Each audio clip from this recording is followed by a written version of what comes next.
welcome our guests. Do we have any? I guess not. And we don't have any citizens desiring to address the board either, do we? Nope. Okay, well, it's not like we don't have enough to do tonight. And next is the adoption of the agenda from the last board meeting. I move we adopt the agenda as presented. Second the motion. I second the motion. Thank you. Do we need another roll call vote for this? Just a voice vote. Okay, all those in favor? Aye. Opposed? Abstaining? Okay. Looks like I missed the adoption of revisions to the agenda. Nope, same line item. We just did Okay. that one. All right. Okay, Kevin, you might be on next. Approval of executive session resolution. We skipped minutes. Sorry, Pam. Okay. Minutes first, then I'll read it. Right, okay. I move we accept the minutes as presented. Second. All those in favor? Aye. Aye. Aye. Okay. All right, approval of executive session resolution. Whereas the Board of Trustees has a closed session on May 27th, 2021 at 4 p.m. for the following reasons. Attorney-client privileges 610.0211, real estate 610.0212, personnel 610.0213, negotiations with employee groups 610.0219, personnel records identifiable 610.0213, and legal 610.0214 in accordance with 610.020. Okay. We've had a motion and a second. Do we need a roll call vote? Who was the second? Just Yeah, I didn't hear a second. I second. I thought it was Doris, but Yeah. Oh, okay. maybe, okay. and yes, Graham, Yes. Larson, Yes. Lupke, Yes. Martin, yes. Marshall. Yes. Ross. Yes. Okay, now we have Nez to give us recognition of student and staff accomplishments.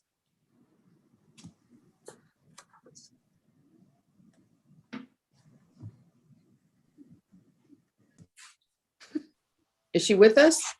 Yes, I'm here. I had to Okay. be brought into the session. Okay, So, good. hello, if you'll just hang on one second. Sure. Let me share my screen. All right. Good evening, everyone. Good evening, Chair Ross, Chancellor Pittman, trustees, students, faculty, staff, and guests. I'm Nez Savala, Communications Manager. Tonight's honorees include faculty and staff who worked on projects to compete for the STLCC district-wide and campus-level Innovations of the Year. Our first honorees devised a project that earned both the STLCC Florissant Valley Campus and STLCC District Innovation of the Year. Early intervention and a little creativity has helped electronic engineering technology students overcome learning obstacles presented by the COVID-19 pandemic. Their bright idea, electronics technology at-home kits, was developed to get lab equipment into students' hands who were learning remotely. The architects of the project include Steve Elin, Supervisor, Engineering Technology Center, David Kobe, Assistant Professor, Electrical and Electronic Engineering Technology, Bill Hoffman, Engineering Technician, Stacy Lampman, Library Assistant, and Tom McGovern, Professor, Mechanical Engineering. The team used funds from the Coronavirus Aid, Relief, and Economic Security Act, or CARES Act, to create portable kits for live virtual learning. The kits include test equipment that field technicians use and portable breadboard trainers like those in the lab to reduce cross-training on specialty equipment. They also include a toolbox, a plastic toolbox filled with necessary materials and class-specific parts, and the kits were available for checkout and return through the campus library. Faculty and staff at STLCC Wildwood earned Campus Innovation of the Year for their project STEM at Wildwood, Nurturing Curiosity.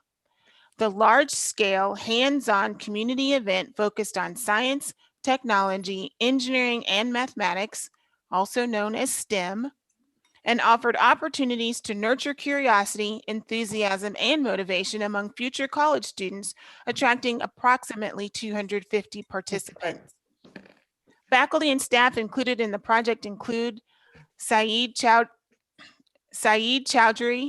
PhD, Professor and Chair of STEM, Stephanie Church, Coordinator, Campus Life and College Transition, adjunct faculty members Richard Menendez, Bajan Pache, and Mohi Saki, and Gina Tart, Campus Marketing and Communications Coordinator. Event highlights included vendors who demonstrated scientific and educational material, science club, Green for Life Club, math club, staff, full-time and adjunct faculty who showcased labs and experiments, guest speakers, robotics competition, and a stargazing night, which was staged. The League for Innovation in the Community College established the Innovation of the Year Award to recognize an individual or group from each of the member college districts who have used creative, productive approaches to meet new needs or to solve old problems. Criteria for the award include quality, efficiency, cost effectiveness, replication, creativity, and timeliness.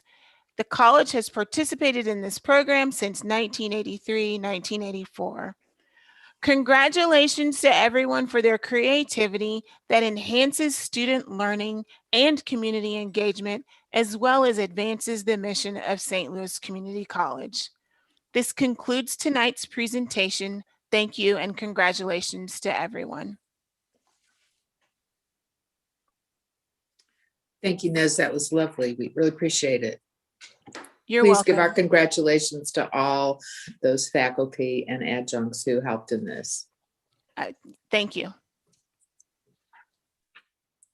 Okay.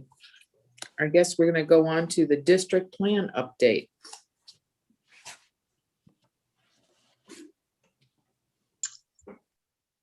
Hello, good afternoon. Megan Ridgway with Arcturus. I had the pleasure of spending some time with each of you at a work session a few weeks ago, and I am going to share my screen here in a moment so that we can talk about the district plan. So we have completed the district-wide facilities study that we've engaged on over the past 6 months. And I just wanted to take a few moments to kind of provide an overview of where have we been, what have we found, and where are we going in terms of what the report is telling us. So to recap our engagement scope, what we were charged with doing last fall is really looking at the strategic vision and goals of the college, to study the existing district-wide facilities, their condition, and really make recommendations about how the strategic vision of the business and academic goals of the college could dovetail with some long-range planning behind district-wide facility improvements. So the process that we went through was heavily rooted in stakeholder engagement of all variety of college stakeholders, and that ranges from student, staff, faculty, board of trustees, leadership of the campus, leadership of the college, as well as a few staff members that lead different departments within the college itself. So what you have that you see before you on the screen here, and I believe was distributed in your board packet materials, is the cover sheet of the rather lengthy report, final draft report, I would call it. And I wanted to just give you sort of an overview of the content of what you have before you. I won't be paging through the 100 and some pages on this call here, but to kind of just orient you to the content. We have the executive summary, which gives a high level background of what the charge was. There is a chapter that gives background on the college, which is more of a historical reporting just on the establishment of the college to present day. There is a chapter on vision for the future that talks more aspirationally about where the college is trending in terms of its vision for being a state-of-the-art or having a being a learning institution with state-of-the-art facilities and academic programming. There is a section that is reporting on the analysis that the design team completed on the existing site conditions. Again, this is divided by campus or location of the college and is just capturing, like I said, the existing site conditions. And then we get into sort of the observations that both the design team captured while being on campus or on location in buildings throughout your facilities district-wide, but also capture some of those observations that we gleaned from others, from stakeholders, as we went through our engagement process. I'll come back to this and talk about a few highlights. There is then a subsequent chapter on recommendations, and this is the sort of meat of the report where we really synthesize what we heard from stakeholders along with what we, the design team, observed, and then really looking at what would be salient recommendations for the college to consider moving into the future with capital improvements. I'm going to skip through, these are sub-chapters that I'll talk about a little bit more as we move in, but that is the overview of the content in general that you have in this report. I know there's a lot of words on your screen here, and again, I won't be reading those to you for the sake of time and probably sparing you all from some boredom, but some key observations that I wanted to share is one, just the tremendous consistency and widespread alignment that we heard from, frankly, all stakeholders at all levels of the college. It's rather unusual in these sorts of discovery processes that we find such incredible alignment on feedback and needs as well as assets. And so what are some of those needs and assets that we heard and that we observed ourselves? So one is that clearly the general challenge that is presented is the antiquated facilities across at least the three original campuses of the college: Flow Valley, Merrimack, Forest Park. The other observation, and I'm making some grand generalizations in this summary, is that the college does not suffer from lack of space, with possibly the exception of Wildwood, which is suffering a bit from lack of space, being a one building campus. But what is probably more apropos is to say the college is lacking in the right space. It just has a lot of wrong space and space or facilities that are challenging to reposition just because of their age and sort of they're an aggregate of many small spaces that are hard to reposition to incorporate those best practices of design as pertains to learning environments today. One of the assets that was wholly touted, again, almost with unanimity, is the green space of all of the campuses. And just how that is such a tremendous asset to the college, or a series of assets to the college, and that it may be an under-celebrated asset that could be, with perhaps some ease, repositioned to be really celebrated as, you know, sort of the beautiful landscapes that they are. There are a whole host of other more detailed and granular observations that are captured in the report, but those, I think, are what is important to talk about here in terms of sort of those broad buckets of observations. So let me page through to recommendations. as I mentioned, so this is where we really synthesize everything we heard and learned over the past 6 months into what next, essentially. And so there are a couple of principles that really are what I would characterize as guiding principles that should really come to fruition in any and every capital improvement that is done by the college. Depending what those capital improvement projects are, each of these guiding principles may manifest themselves slightly differently. But really we're talking about 3 simple things, but impactful. So by saying simple, let me make sure I underscore impactful. So that is practicing and demonstrating inclusive design. So that is not only gender inclusive design, it is age inclusive design, it is mindful from a health and a cultural standpoint, and really being thoughtful and intentional about what aspects of any project or how aspects of projects are considered to ensure that as the college evolves into the coming decades, every investment in capital improvement is demonstrating inclusive design.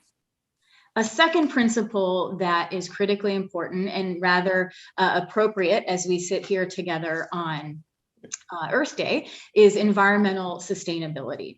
And so the college has had a great reputation of practicing and implementing environmental stewardship. Many of the newest buildings in your portfolio sought and achieved LEED certification of various levels. And that is a practice that really we would recommend is continued, is deepened, and there can be a lot of impact to end users by creating and committing to building in healthful manners that really promote wellness of users. The third principle is ensuring that all spaces, all facilities are highly tech enabled. Again, that's a pretty broad term, but technology is so integral to the success of our daily activity. I'm living it now as I'm talking quickly because I've been having some computer issues today, which is just no fun for anyone. And technology enabled facilities and space is just absolutely critical to the success of the college's students. And therefore implementing sort of strategic and incremental investment in technology infrastructure becomes critical to any part of a capital investment project into perpetuity, really. So in terms of getting a little bit more specific, we categorized the recommendations in, I would say, 4 buckets. One is placemaking. Some of these concepts may sound familiar to you based on some of our previous discussions. Placemaking is one bucket. A second is student success. A third is science-focused spaces. And then a fourth is repositioning existing facilities. So I will page through in an abbreviated manner, but when we're talking about placemaking, there's quite a few opportunities that the college has to really transform in an impactful way each of the campuses and locations. And these can all be approached in a cohesive manner.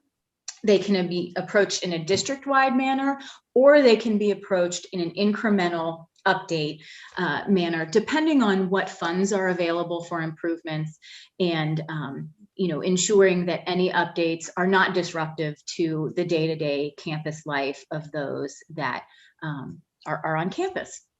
So some of the examples of how we can really start to create a sense of place and identity and further the sense of place that already exists at the college is by looking at site lighting. That's pretty broad in terms of creating some pedestrian safety from pathway lighting, building lighting, parking lighting, and just some general creation of ambiance through well-designed site lighting. A second piece would be focusing on parking areas. The college has expansive parking areas, many of which are the first experience any visitor or student or faculty member has when they arrive to the campuses, and they are in disrepair in a lot of places. They also, in terms of the environmental sustainability, there's opportunity to also add some softscape and integrate it into the parking areas. So from just sort of maintenance of repaving, the introduction of BMPs, which are best management practice sort of bioswales for improved stormwater management and runoff. And then as pertained to the previous slide, just sort of improved site lighting for navigability and safety would be rather impactful. A third piece under placemaking, and I'll just page through some of these to hit the highlights, so bear with me, would be really looking at a cohesive plan for signage and wayfinding. So currently, there are many different types of signage throughout the various college locations. Each campus does have its own identifying color with the use of the same college, or excuse me, the same logo throughout. But stylistically, there is some disjointedness of how the signage is presented. And also there is lack of wayfinding to help an individual really navigate through the campus, especially if they've not been there before. And so what you see here are just some examples, but we think a cohesive signage and wayfinding plan that is district-wide and that maybe is more subtle in terms of its individuality between campuses, perhaps by using, again, this is just a suggestion, but using the brand mark blue district-wide and then a smaller identifying color for each campus may help just sort of deepen the brand and the visual identity of the college throughout the region. Another point is really considering campus entry and arrival. And so this is, really what a perfect example to look to is what has happened at Forest Park with the recent improvements off of Oakland. It's such a dramatic and tremendously successful improvement that primarily Merrimack and Flow Valley would really benefit from a sort of parallel intervention and improvement. I'm going to skip ahead a few slides just as I'm trying to be sensitive to my allotted time. So as you will see in the report, there are several suggestions on how to improve that sense of place as far as the college is concerned. I want to move into what is probably the most dramatic recommendation that we have. And by dramatic, I use that word because I think it would be the furthest reaching in terms of impact to improving the student experience and frankly, attracting students. So not only about retaining students, but attracting them. And so the concept that we focused on is really being very intentional about how to curate the student experience. And so what you'll see in the report is a detailed listing of what elements could contribute to a student success center or a series of student success hubs, I would call them, implying that perhaps in some campuses, one large student center may be appropriate, but on other campuses or locations, it may be that there's a series of smaller sort of aggregate hubs that house the various student resource services that would be most appropriate, location specific. And so some of the sort of resource or offerings that would and could be housed in the Student Success Center or centers are really sort of divided into two focus areas. One is on student business, so advising, registrar, financial aid, immigration and visa. The other is focused on resources in just sort of in day-to-day life, that support that individuals may need depending on their unique situation. So emergency aid, access to food, childcare, social workers, access to social workers for support, housing assistance, so on and so forth. There's quite a lengthy listing here.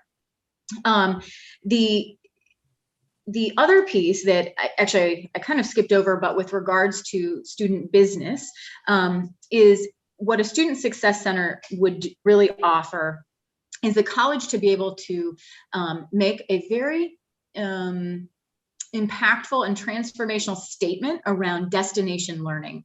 So by acknowledging that there is a high need for individualized learning spaces because of the uptick in online learning, online teaching, and really providing spaces that are that are intentionally designed to support virtual engagement for classes.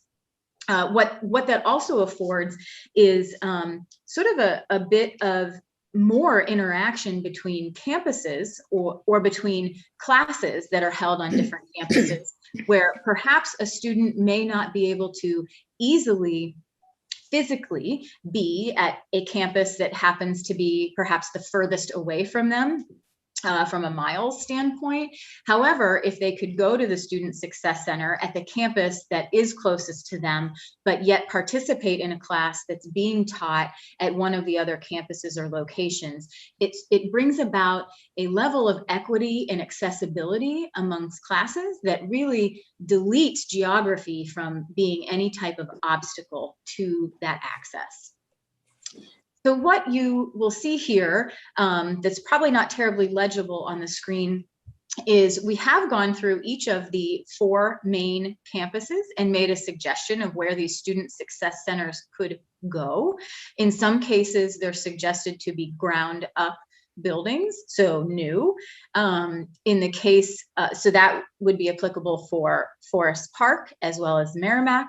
For Flow Valley, there's actually a host of options that could be appropriate, and those actually range from a ground up option to an addition to a renovation. And then at Wildwood, it actually seemed most appropriate that their new build needs would be more focused around classroom specific building, a classroom or lab specific building, such that any student success functions could actually backfill into the existing building. On the following pages here are just some renderings that sort of give a sense of what would be important in a student success center from a design standpoint. And that is incredibly large amounts of daylight, transparency, visibility in and out of the building for safety, security purposes, a strong connection between indoor and outdoor space and programmed space. So not just passive outdoor space, but really activated outdoor space. But something that also is sort of on brand in terms of materiality and really fitting into the existing character of the institution, much like the new building at Forest Park does, the Health and Sciences building. So I'll just tick through a series of these renderings. Again, these really could be these are not intended to be specific to any one campus in terms of these renderings. They're rather agnostic in terms of geographical location, but they are meant to really sort of evoke what could be. But a next step would be, should it be deemed a priority by the college to implement these student success centers in one or more locations, there would need to be contextual, site-specific design study to be done to make sure that the design is appropriate for the context of where the student center would actually be located. Here's just a shot showing interaction with a childcare area. And then an interior shot that would, again, just show the promotion of the visibility, the connectivity, the ease of navigability, and just sort of the general high quality of the space in the learning environment. So I am reaching the end of my time. So I wanted to just highlight a couple of things, and I will wrap up here in just a moment. What you'll also find in the report is a subchapter on sort of best in class lab and classroom design space. This seemed to be, if thematically we could identify where the greatest need for programming seemed to be voiced across the board, it was for science related space. I understand that as a broad statement, but it did seem each campus and location science focused space had a different meaning, and there was nuances to the needs for each campus. And so that would be something that needs really to be fleshed out in, sort of close working relationship with the planned programming for each campus. Here again is just a conceptual, this happens to be at Wildwood in terms of the setting that we chose to show this example. But this is how a new lab building could be integrated into the Wildwood campus. Just another shot of the same concept. It may be subtle, and I don't know if you can see it, but we just have a little coffee cup here.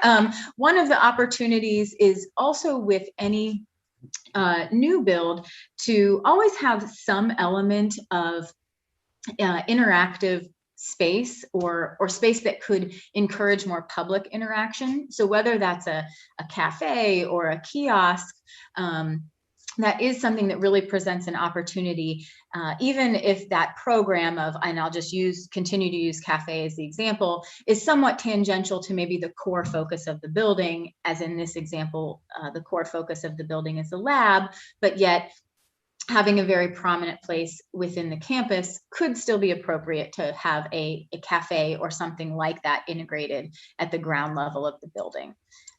This shot here is just, again, sort of a concept to speak to the quality of space that could really be created and appropriate. So finally, what I will share, I'm going to skip over repositioning of existing facilities and go to one of the final pages in the report, which is called the plan framework. And it is a chart here. Again, I know it won't be legible on your screens here, but essentially what this chart does is across the top, you'll see all of the locations, the primary locations of the college. And then down the y-axis, in descending order, we've essentially ranked every recommended project from highest impact to lowest impact. This is a subjective ranking, and by high impact, that does not necessarily equate with high investment, but it does, what we really are looking for there is what can be the most impactful on the student and campus user experience. And so again, that is what is meant by high impact. And then we sort of gradually go down to medium and low. And again, so this listing is by location.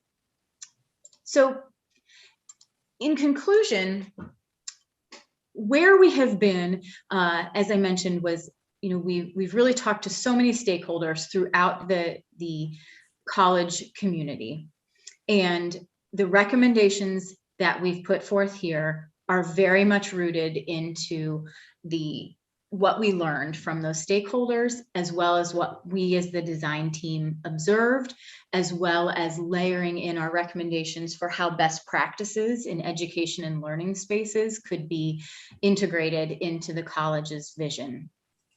So what is here is a host of recommendations. And really the next step comes back to you, the college, to reflect on this and then prioritize based on, through your lens, what is the sequence of how these improvements should be implemented.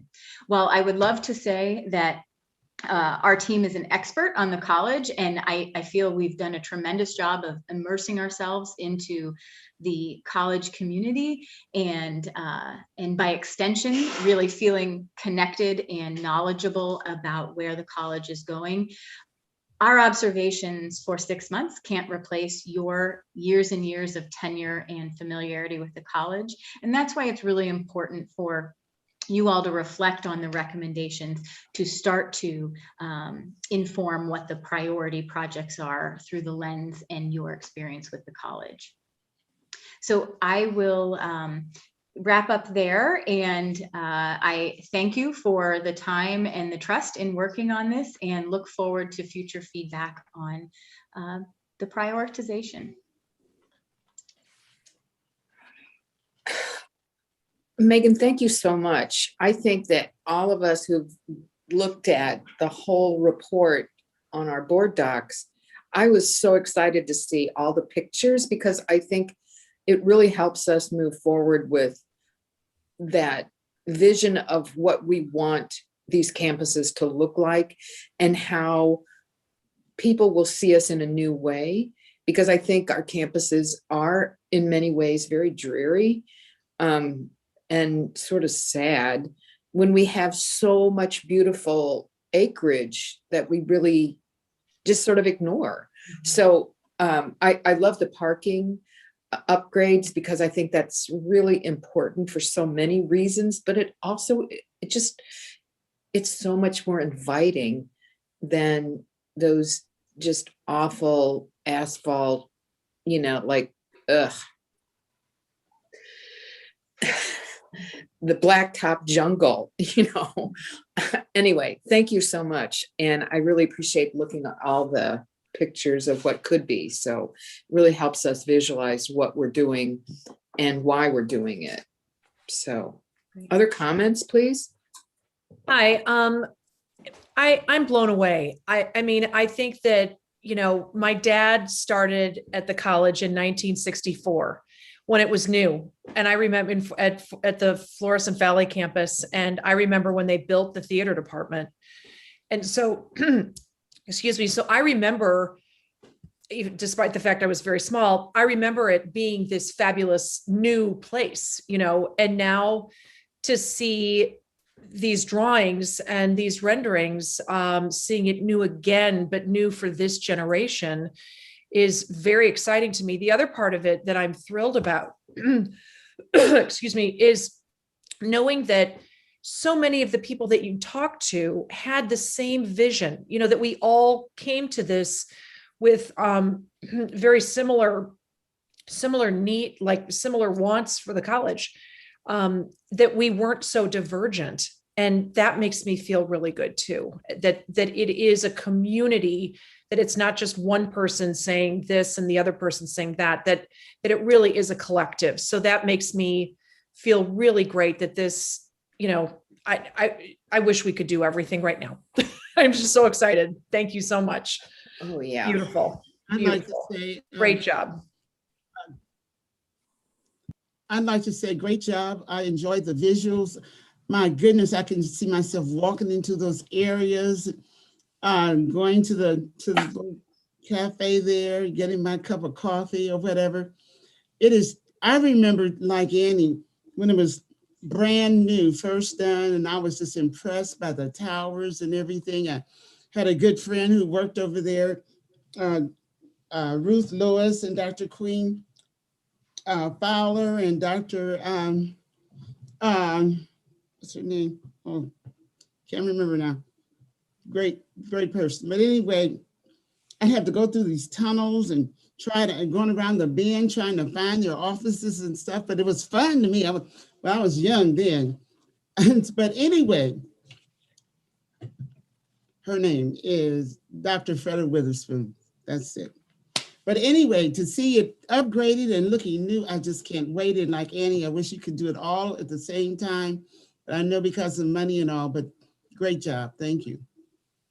I was just going to say, I really appreciate the capturing of, Dr. Pittman last year presented to the board a new strategic plan. And I really feel like the strategic plan and this board redid the vision and mission of kind of the college, just seeing, I think about, I wasn't in college too long ago, and immigration and visa offices, just really thinking about how we can provide and remove barriers for our students today.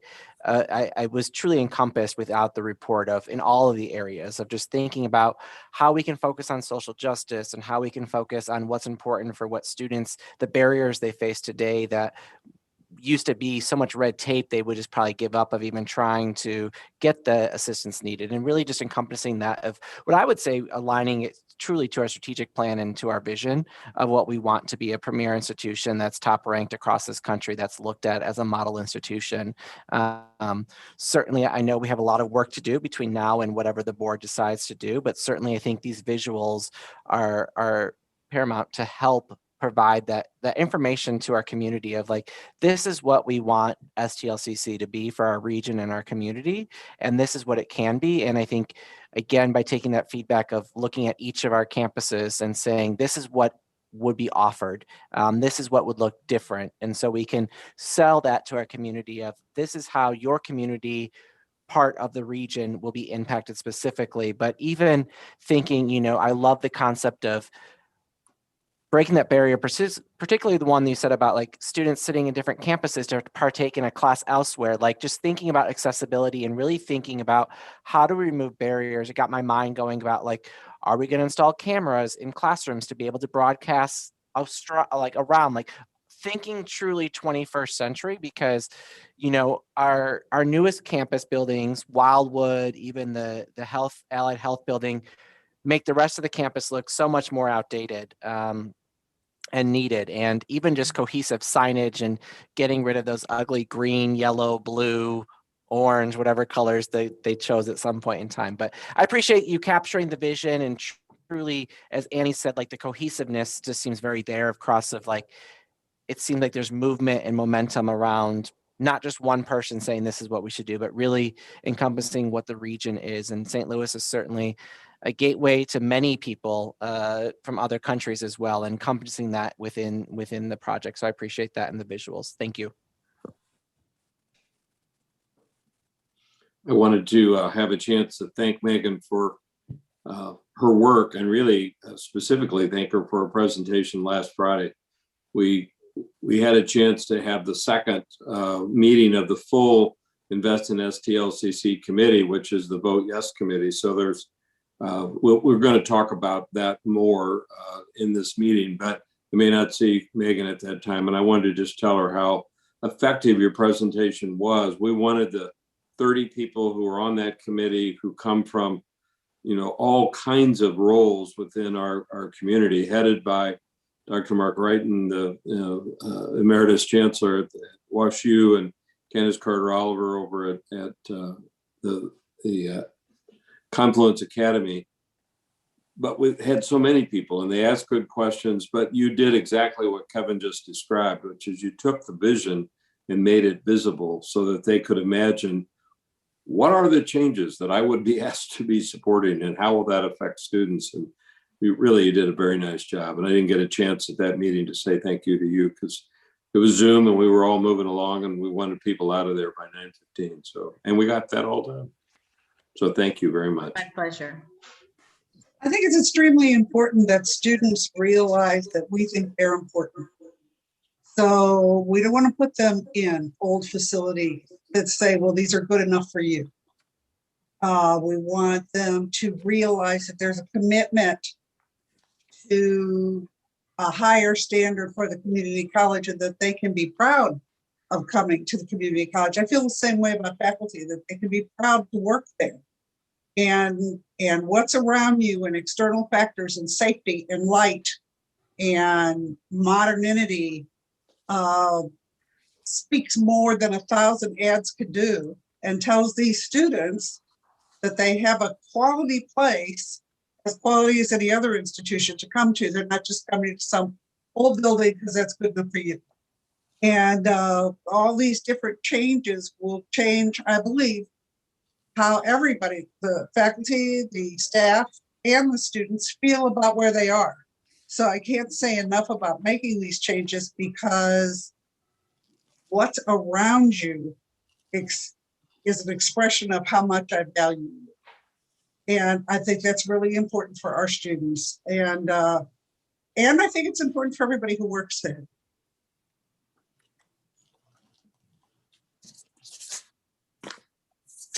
Well, thank you all for those kind words. We've just had a thrill of a time working on this, and really are so excited about the potential that is just on the cusp of being tapped. So appreciate it.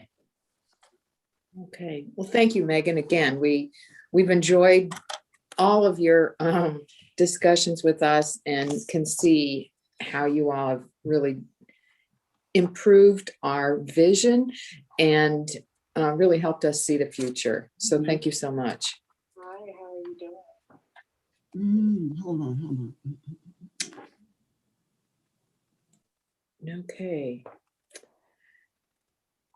Next up, I think, is me, Pam. Yeah, oh, goody. We So- have policy. Can board everyone policy. see the slideshow, the presentation?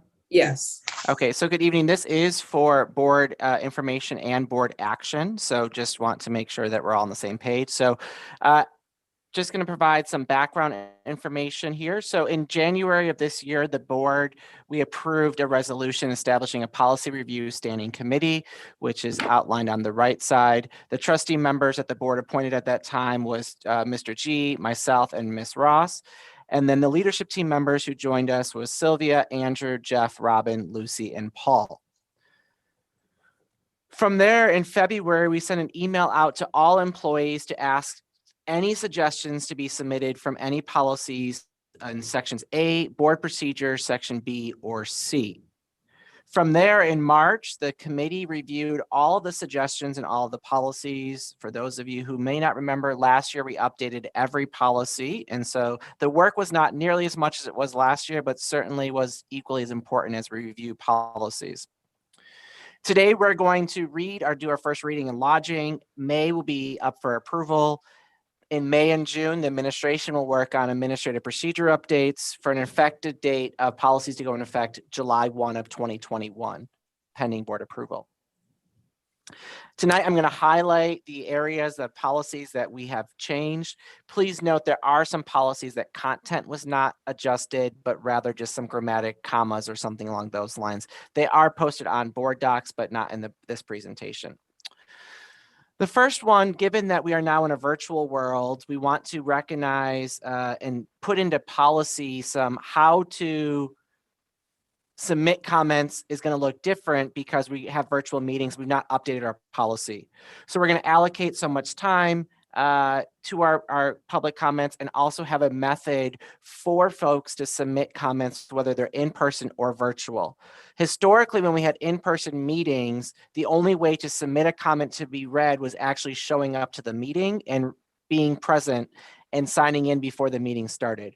We're going to now, if pending board approval, this will be changed in order to allow people to submit comments ahead of time. Anonymous comments will not be read or heard, but there will be a system in place in order for public comments to be read into the minutes. Any question? I'll do all of them at once and then we'll ask any questions. This is about strategic plan, board policy A15. It's just striking some language based on it didn't make sense. So now it just says the chancellor will present any new college strategic plan to the board of trustees who will vote on approval. Originally it was saying every year we would approve the strategic plan, which was kind of didn't make sense because we approved a 3-year one. So there was no point in approving it every single year. And the chancellor does a great job at updating the trustees on the strategic plan and where they're at in terms of the goals.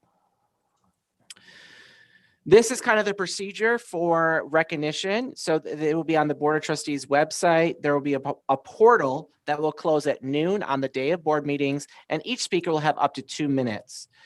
Jessica will work, our board associate for board relations will work on a method of how to do that for people for accessibility purposes as well. So if internet is an issue, there will be a method to be able to submit comments as well for that.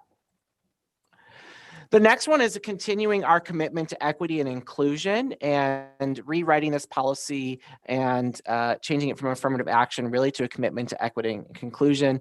And the newest one that's added is the college will engage in recruitment and retention procedures designed to attract, retain, promote members of protected classes consistent with applicable law. So just raising the point that we are going to be working specifically on retaining, attracting, and promoting those members in protected classes. And again, prohibiting harassment, changing it from sexual or racial to just the word harassment to align better with the language out there. Sexual discrimination instead of sexual misconduct because it is different. So now it's sex discrimination, including sexual misconduct, sexual harassment in any form, including, which was not included before, is third-party vendors. So currently, if we have a third-party vendor who would violate this, they would not be included and we wouldn't really have any recourse besides legal action. So now it'd be in our board policies that third-party vendors would be included from ensuring that they are not have sex discrimination going on while they're on our campus. The next one is civility, which was a new policy the board enacted last year.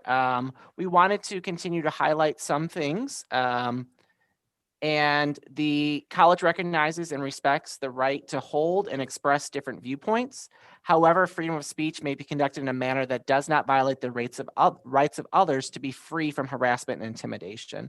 Essentially saying just because you have freedom of speech, that does not give you a right to still harass and intimidate others in the college. Generally, we also included community members or visitors, not just employees, because we are a public institution, but certainly we have others coming. But we want to make sure it encompasses folks coming on there and really just defining college's educational and work environment. The next one's just some language cleanup about familial relationships and adding step parent. We missed some language. We wanted to make sure all the language was the same throughout of it. And we changed reporting of crimes to the Office of Student Affairs as we approved a reorganization. Not each campus will have a campus vice president for student affairs. So now just an Office of Student Affairs on each campus or throughout. This was just some honorary degree cleanup. We've not revised this policy really since it's been enacted, and based on practicality and what would actually happen, we just amended some parts about a committee and the board chair. Ultimately, it still goes through this process of how it gets selected, and the board of trustees ultimately approve it anyway. So it just made more practicality sense when working with the chancellor for revising this part specifically. Similar with the one we just saw, this is an employment of members of the same family, just adding that information and also allowing people to be considered with approval by the Associate Vice Chancellor for Human Resources, because there also could be decisions of why someone, a cousin, whatever the case may be. So now we're adding kind of that decision maker being considered for employment and just reporting that information and who it gets reported to. This is just cleaning up some language from whistleblower to reporter to allow more people to be included in that, and harassment or retaliation. This one I'm most excited about. The trustees approved an equity resolution last year, and the chancellor has been gracious enough to work with the three of us who are on this committee and his leadership team. So pending board approval, starting in 2022, we would now declare Juneteenth as an official college holiday. So now college employees would have 12 annual holidays. So not only what many celebrate as Independence Day, Juneteenth would also be celebrated as well as an official college holiday. The college would be closed on that day as well. So that would start in June 19, 2022, if board approved. And it just provides a statement of the why and what the day is for to celebrate. And certainly I think from my lens as one of the trustees on that committee, certainly makes a continued stance of where we stand as a board in terms of equity, inclusion, and diversity, and how we not only say we're going to do something, but also in actions as well. We're not just lip servicing, we're really looking at multiple ways. And the chancellor's been terrific at being open to how we can be innovative. I will say sometimes it's just easier to say we're going to give this day off, and you don't realize the implications in terms of accrediting bodies and academics and the number of days in a summer semester and all those things that sometimes you forget or don't realize as a board member. But the chancellor and his team have been really terrific at figuring out how to make it work. And this, again, would start because the policies don't go into effect until July 1, 2021, until June 19, 2022. This is an alternative work schedule. As we've been in a pandemic, we've not necessarily had an alternative work schedule or work location. So this is a new policy that being acted to essentially create some administrative procedures about telecommuting, alternative work schedules, et cetera, et cetera. These are the sections that I just wanted to note that had some grammatical changes of a comma, a space deleted, a period entered, those small things that we didn't necessarily present because the content did not change in any shape, way, or form, but just wanted to make sure you were it was on your radar that those changes were made as well. Any questions? So Kevin, do we now have 12 holidays? It would be 12 annual holidays instead of 11, correct? Okay, thank you. Any other questions?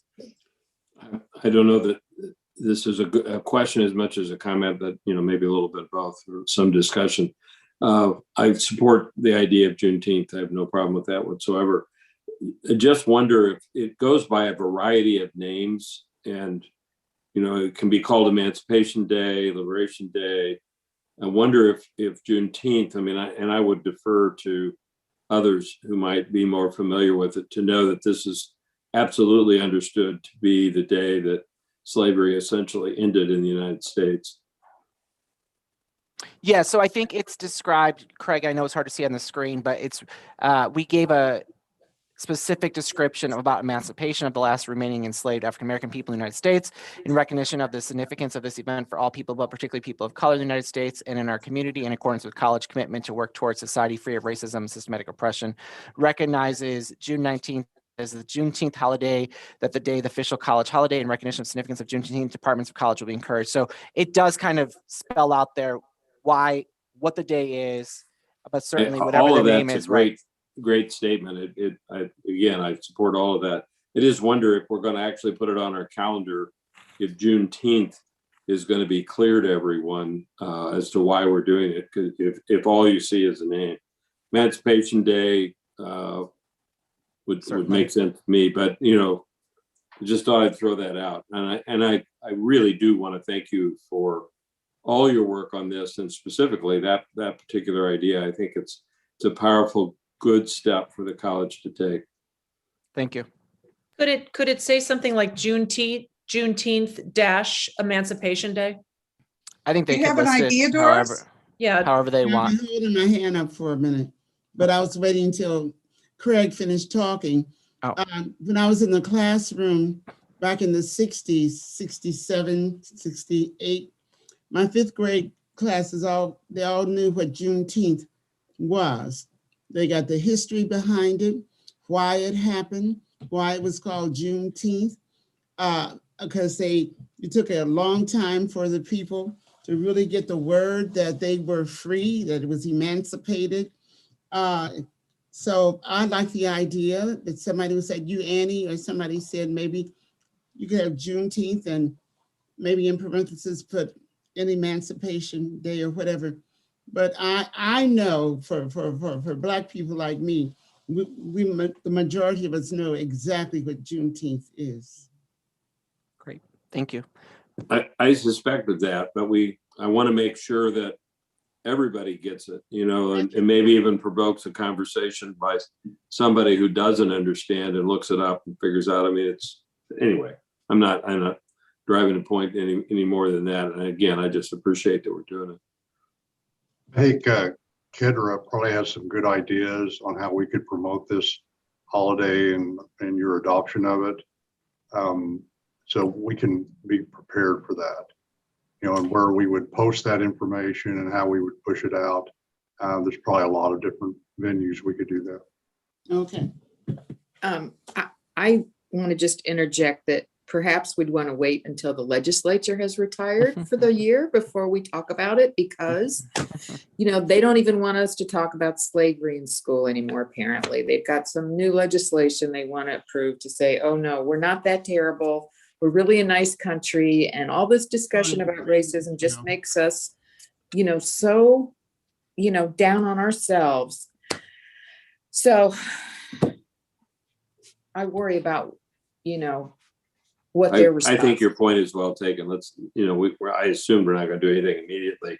No. And when the legislature is in session, we're all at risk. And that's where we are right now. So, I know we're also on YouTube. So if I get hurt in that way, I'm sorry, but it's the truth. I mean, a lot of laws don't get passed, a lot of things, but ugly things get said, and it is a shame. That's just a part of the culture of our state. Well, I think what's And we were important at is the to heart of recognize it in the issues general. around slavery. I mean, Missouri's been at the heart of it from the very beginning of the state. I mean, Yes. literally. Yeah, the Missouri Compromise. Figure out what That's they right. want. Mary? I just think it's important to keep it in the forefront of our mind that these kinds of events just cannot be postponed. I certainly understand that there's change in the political environment right now, but I think we're, as a board, very much in agreement that this will happen and somehow it will be explained, and that it's important that it happens. History can be told a lot of ways, and at the college, and I'm certain in the state, we want to tell the history in the honest way. So with that, I move that we lodge sections A, board procedures, section B, and section C updates, and note all other areas within these sections are noted as reviewed March 2021 for approval at the May 2021 Board of Trustees meeting as presented for the effect date of July 1, 2021. I second the motion. Okay. Do we need a roll call vote on this? No. No. Okay, all those in favor? Aye. Aye. Fine. Opposed? Motion is approved. Thank you. Now we need to approve the additional compensation agreement for the PEBU contract. This is the additional. I move we approve the College and STLCC Professional Bargaining Unit PEBU agreement for a one-time additional compensation of $1,500 to all active full-time college employees in the unit as of February 15th Board of Trustee approval, who are full-time active college employees before January 1st, 2021, with the pay to be distributed not later than May 15th, 2021, and with all necessary withholdings and deductions applied. And also further acceptance of this proposal would end the 2021 salary opener discussion and end impasse declared by PEBU in January 15, 2021. Long motion, I apologize. Very inclusive. Is there a second? Second. Okay. Again, do we need a roll call vote? I don't think so. We do not. Okay, all those in favor? Aye. Aye. Opposed? Okay, like it passes. Committee reports, do we have some? I would give a brief committee report. We're actually going to have a workshop after this meeting and talk more about the progress on the whole idea of a levy increase. But I do want you to know that the full committee of the Invest in STLCC or Invest in St. Louis Community College met on Friday last week, and due to some phone calling and just really encouraging people to show up, every member attended, which was amazing. And many of those members made interesting observations, comments, questions. And Doris, I know you sat in on it as well. So we kept to 3 trustees, so we didn't violate the law. But I thought Doris's presence actually turned out to be quite helpful because she knows many of those people, Reverend Shields in particular, and he was very concerned that the committee be transparent and be for the purpose of helping the students that we would enroll and raise those issues. And he's the head of a coalition in the Normandy area, 24-1, and very well respected. And his comments were helpful. And I think, Doris, thank you for encouraging him to join the committee and then for attending and kind of giving him license to raise a few issues.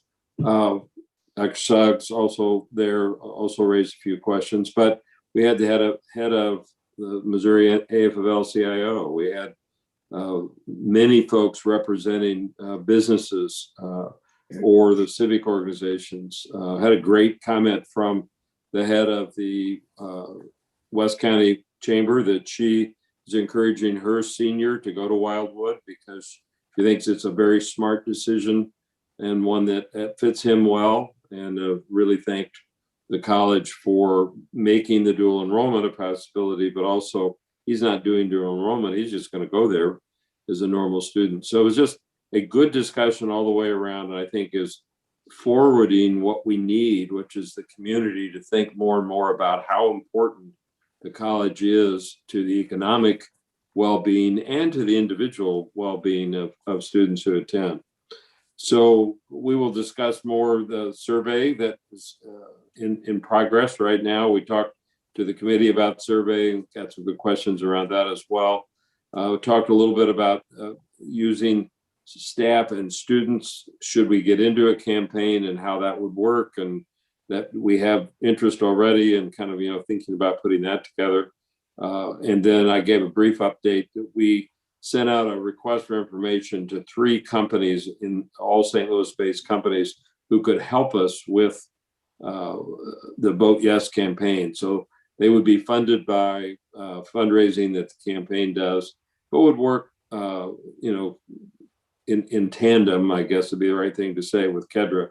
There needs to be a pretty bright line between the Vote Yes effort and the college's informational effort, and we talked some about that. And we would need to make that all those do everything we can to make sure that bright line is respected and understood. We have interviewed one of the companies, very, very positive interview, and have another one coming up. Don't have a date yet, but we will. And the next full meeting of the committee, there's an executive committee of about 7 of us that has been meeting every 2 weeks on Tuesday morning. And that executive committee is kind of keeping the ball rolling, so to speak. But I think the next time we'll have the full committee together will be after the board's probably looked at the issues and decided, are we going forward? When do we think we're going to go forward? We're going to talk about some of that in our workshop. But we don't want to waste people's time. But they want to make sure they're informed, they know what we're up to, and so I would think that's probably going to be sometime in the latter part of May. So that's an update on that committee. It's really not it's an interesting legal reality, and we have lawyers.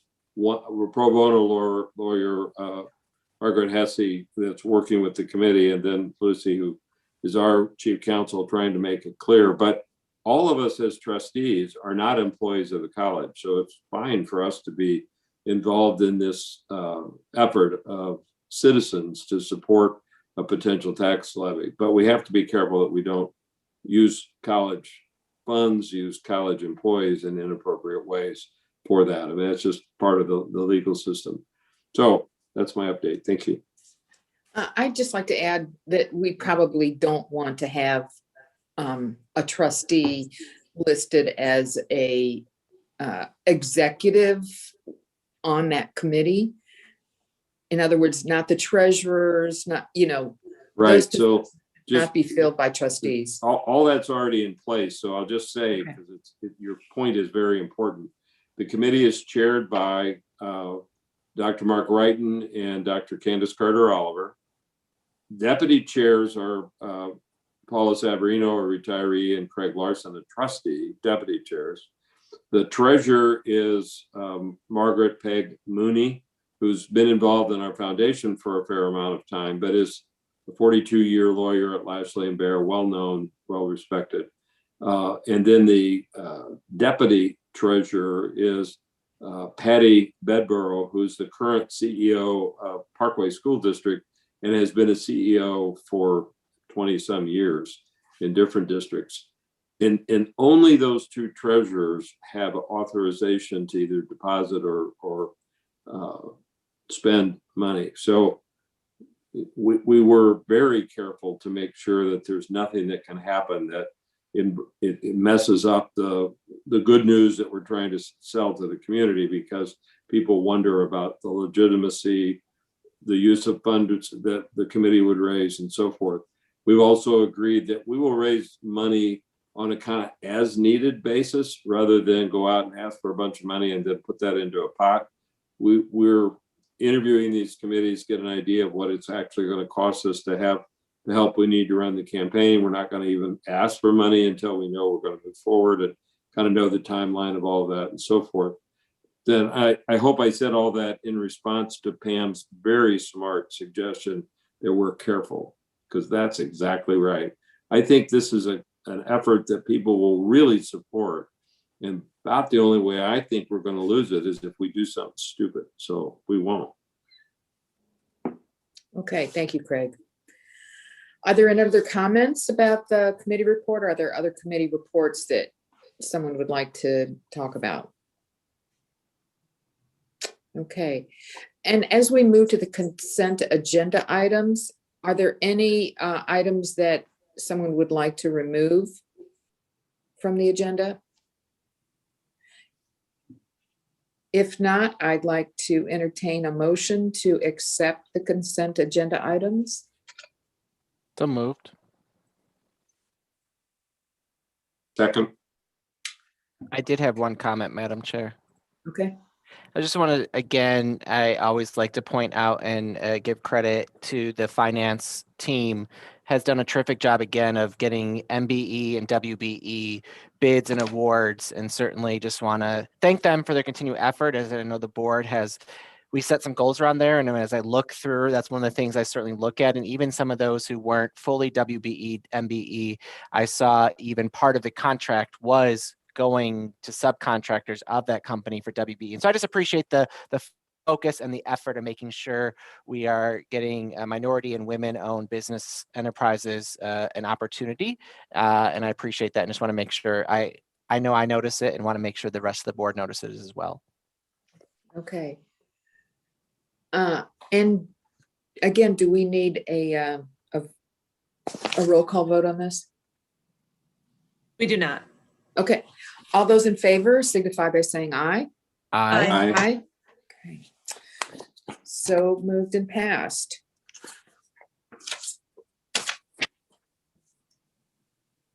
Okay, Chancellor's report. Dr. Pittman. All right, thank you, Madam Chair, and good evening, everyone. It's great to see you. I will attempt to share my screen here.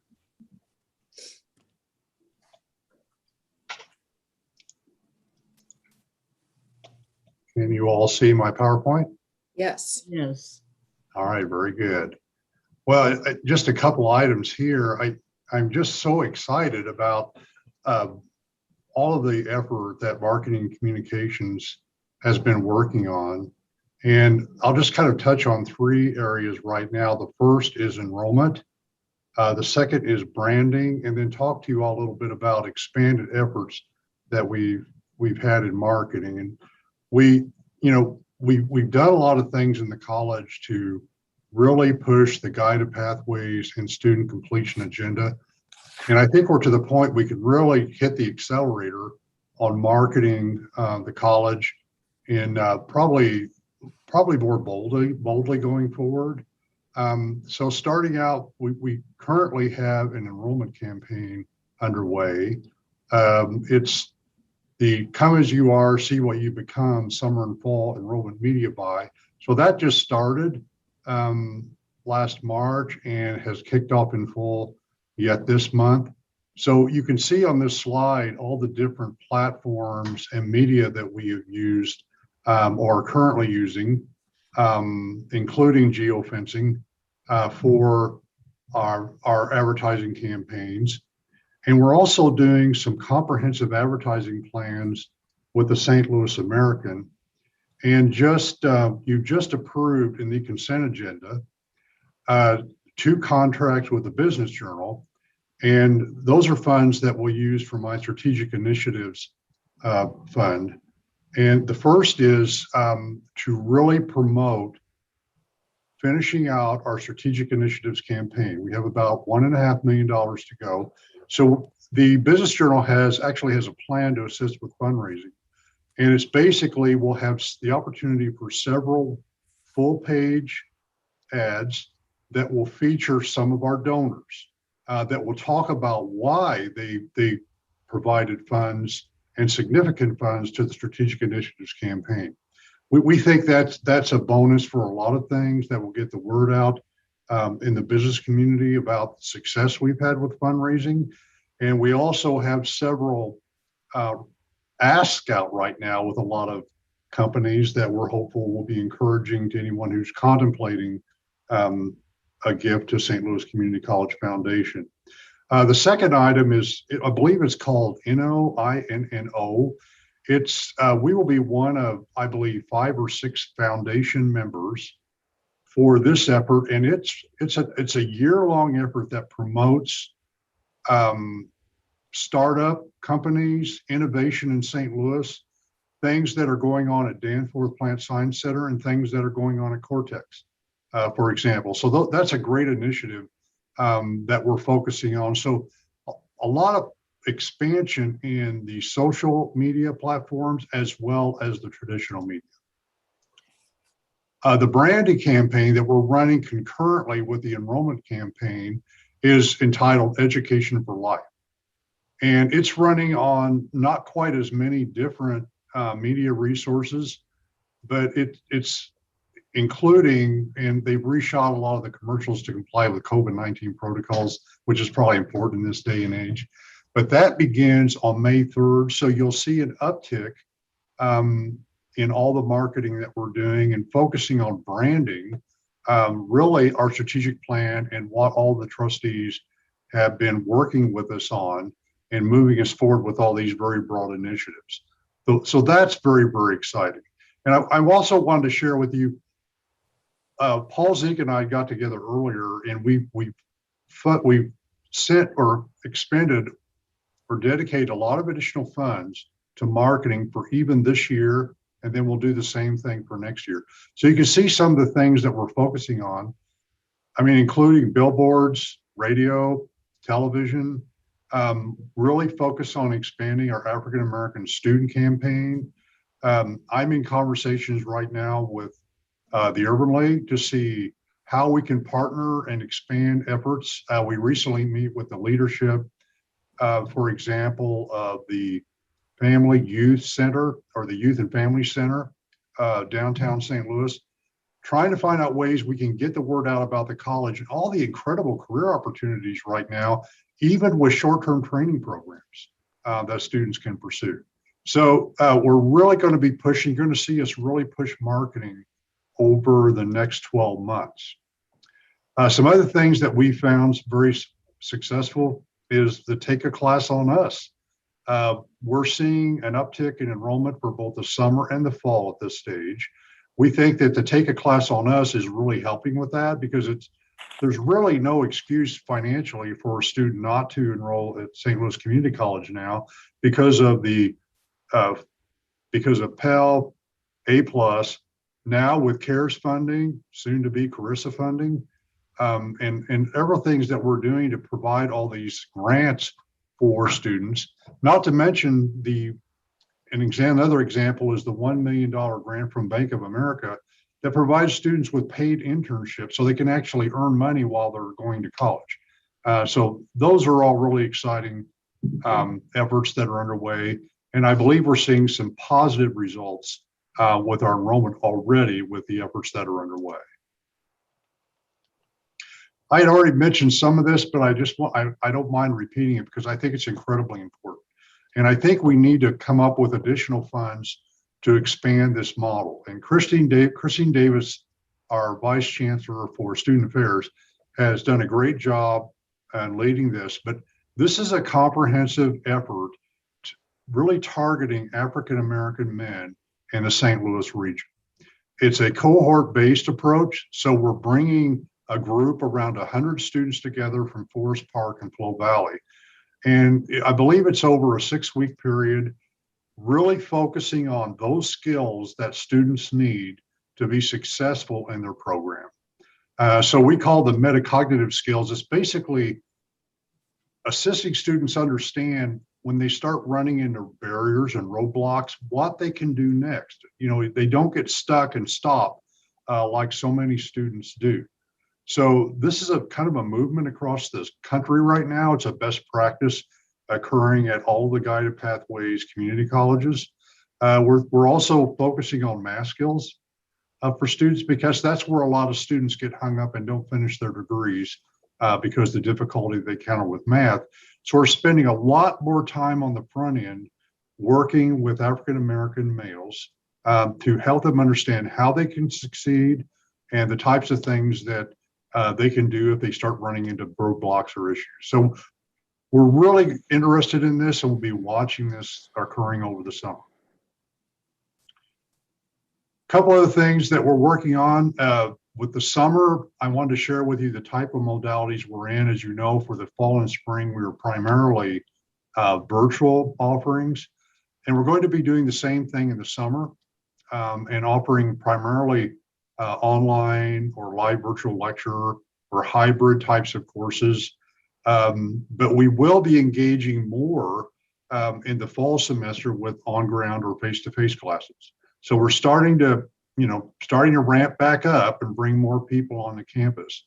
Another thing that we're doing is moving away from the old DevEd model, and we have a program called Start Strong, for students that take a class that we offer in right now. It's in remedial education, but it's basically prepares them with the skills that they need for college.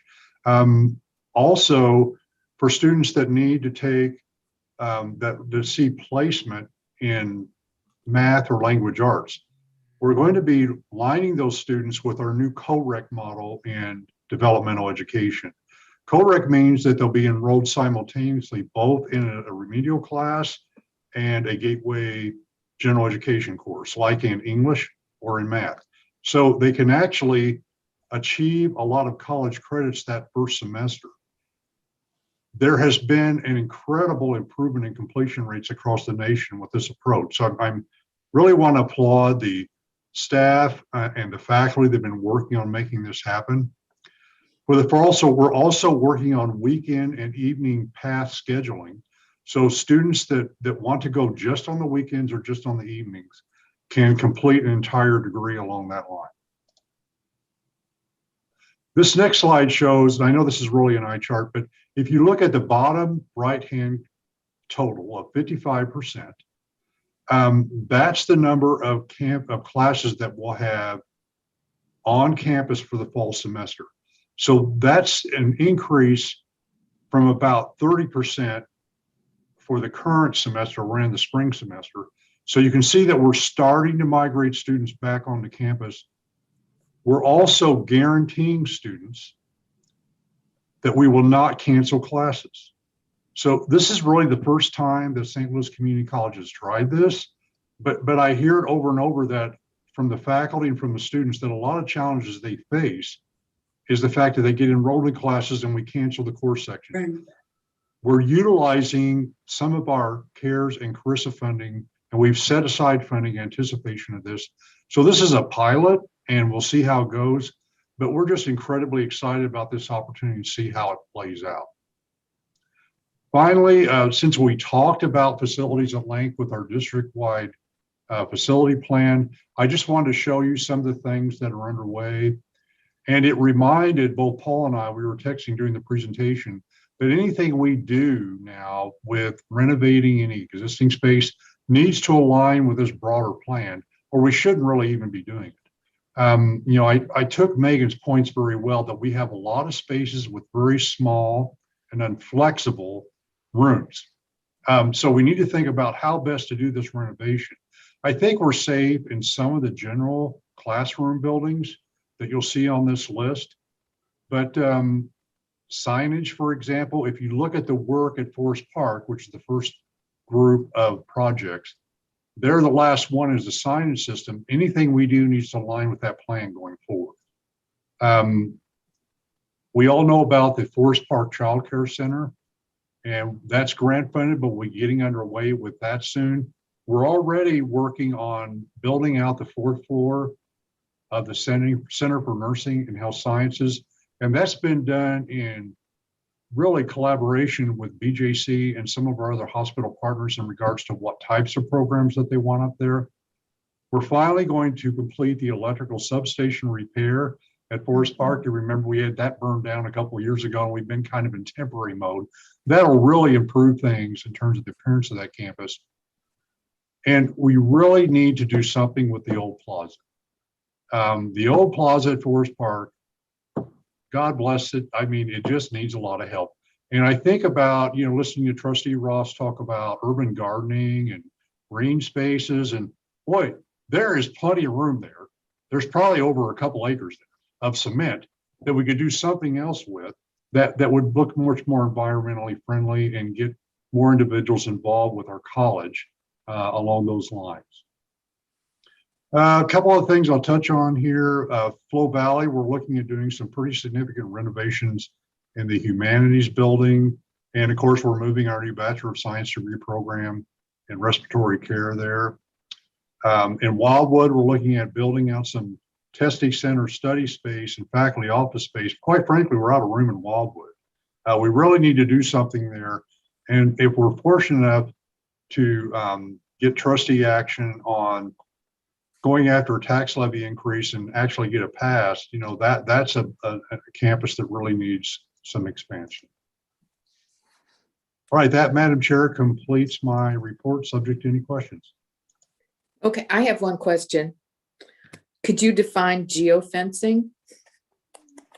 Geofencing marketing? is something you all know about, and you just don't know it. For example, when I walk into Lifetime Fitness Center, I'll immediately get 3 texts and emails from Lifetime Fitness Center.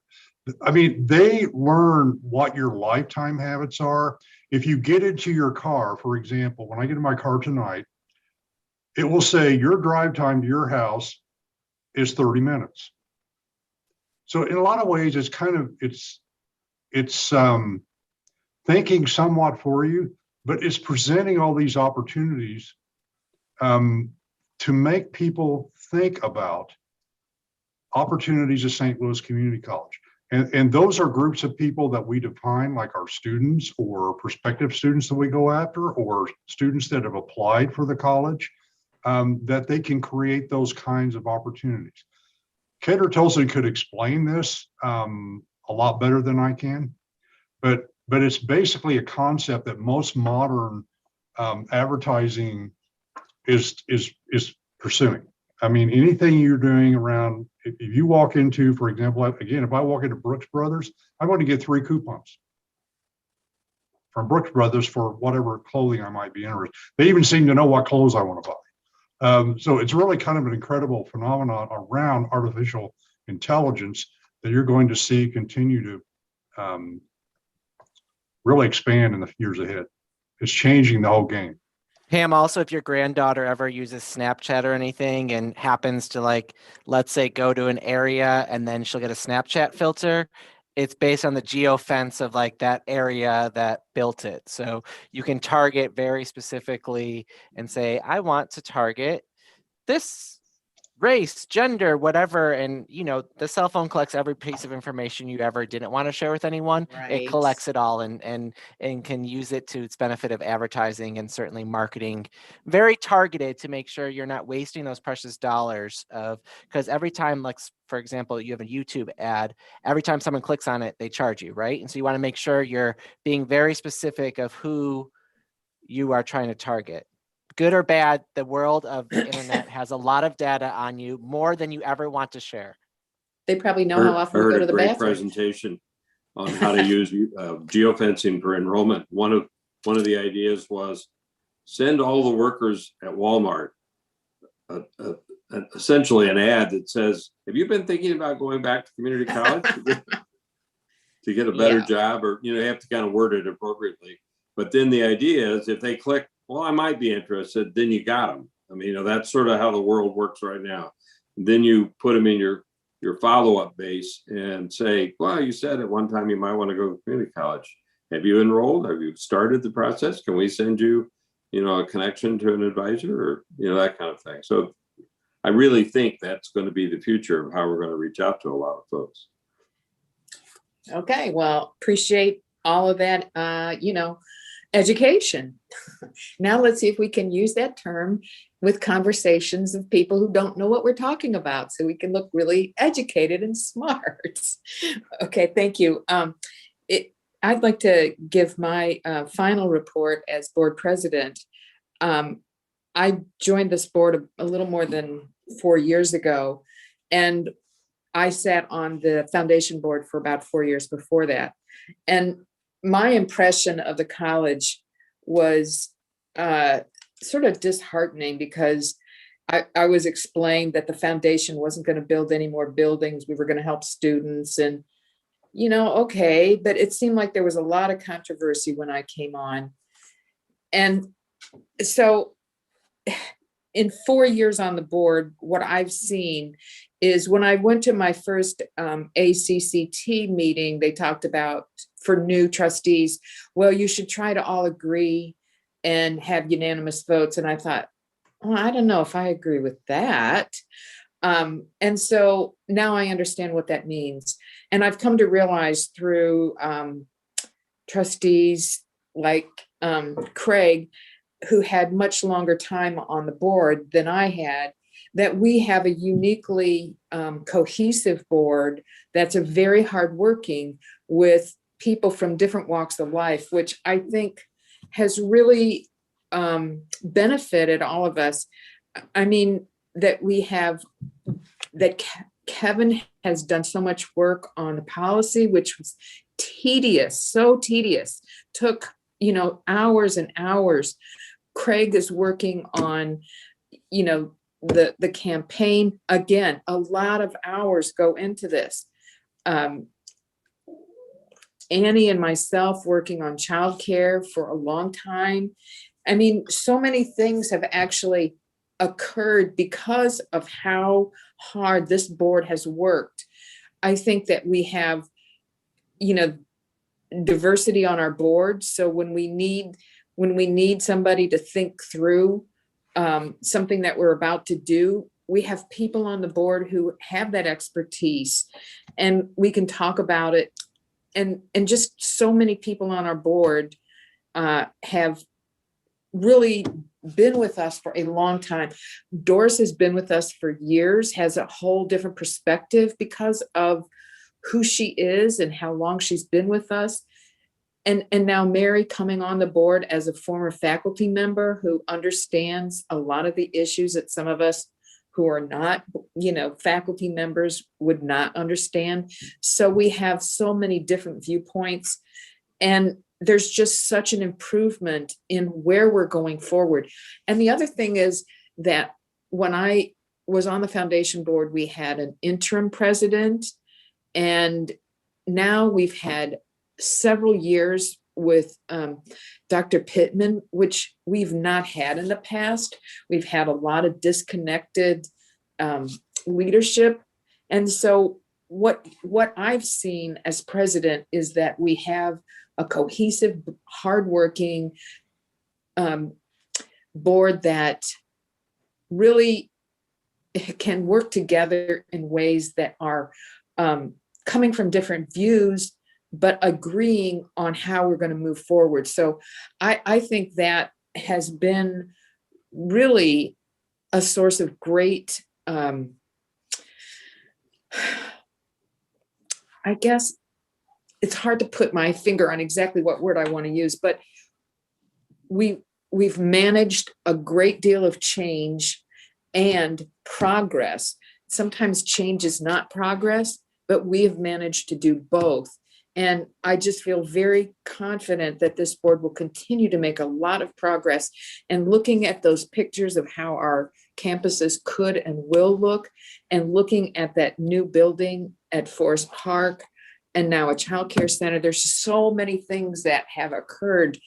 And looking at increasing our tax flow, it's so critical. And then also the hardworking people who have really changed how we operate as a board. Our lawyers, our IT, our human resources. I mean, it's just been really great.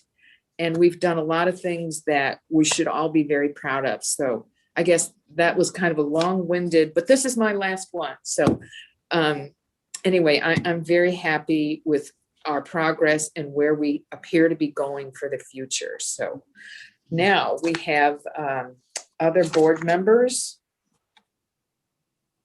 who would want, well, we don't have citizens to address the board, do we, Jessica? We do not. Okay, so board member comments. Who would like to be first? No one has anything to say? I do. Okay, Doris, thank you. And I told Annie to go on, but I'll go on. First of all, Pam, I want to thank you for those compliments. You know, we do a lot of work and we don't expect to get anybody to compliment us or anything for it. But I want to say thank you for just, you know, just highlighting everybody and what we do. But and what we do, I know we're passionate about what we're doing. We are. Because there's not a paycheck coming in my mail, not at all. I don't know about yours, but I want to thank you for that. And I'm just so proud of you as our leader, as our chair, and our Dr. Pittman. Dr. Pittman is just a energized bunny. He just keeps it going, keeps it going, keeps going. And I'm glad that we have it. I'm glad that he is with us. And I'm glad that we're all together, working together. Yes. Kevin, unmute yourself. Kevin. You think I'm talking? That you drink all the time. I don't know what's in it. But you are the energized bunny. Oh, yeah. I mean, personified. And I just want to thank you for it because you worked us hard last year before. And I'll just say I appreciate this board overall, and you know, certainly getting to know you. I don't think many of us would cross paths in each other's lives without the board, and so I certainly appreciate the ability that we are able to be friends and still colleagues and be able to agree and disagree and compromise. And you know, a consensus does not mean there's not behind the scenes conversations going on among trustees to try and get to a point that we feel that we all can agree with, right? And so there is certainly, just because we often vote in consensus doesn't mean that we just are rubber stamping and not asking the questions. We are certainly asking those hard questions, and often, sometimes I'm sure Dr. Pittman gets nervous once the agenda comes out, like what's going to happen once the trustees see it, like what's going to need to change, because certainly there's a lot that goes into it, and all of us bring different strengths and viewpoints, and I truly appreciate that. And Pam, it's been great having you as the chair in this role, and certainly appreciate you've probably been the chair in the most unprecedented times ever of having to switch. I don't think we've ever had so many virtual meetings in the history. And I know technology is not necessarily your best friend. It's certainly your friend, but it might not be your best friend yet. But certainly appreciate your ability to adapt to having virtual meetings and deal with all of the things that we've had to. And Mary's joined the board, and certainly I doubt she ever thought she'd be joining a board and almost being sworn in virtually pretty much, and having very few in-person meetings and being able to be in the comfort of wherever we're at to have meetings. So certainly it's been a great year, since even though we didn't have the election in April, it's not even been a full year for Mary or myself for our re-election, but certainly it's been tremendous just working with such great people, and truly, again, I just want to echo the flexibility and vision that Dr. Pittman has and brings, and his willingness to listen to all of us and all of our voices, and allowing us to stay focused. Well, that's very good. I think as the newest member, I want to thank you all. I want to thank you, Pam, for all of your efforts and wish you well, Annie, as you move along. And everybody has been wonderful to help me understand as we wander through how this board works. And it's a hardworking board, and it's a successful board led by Dr. Pittman. And I feel very honored to be on it, having been a faculty member, a chair, a dean, or whatever, and connected to multiple organizations. I hope that brings some value add.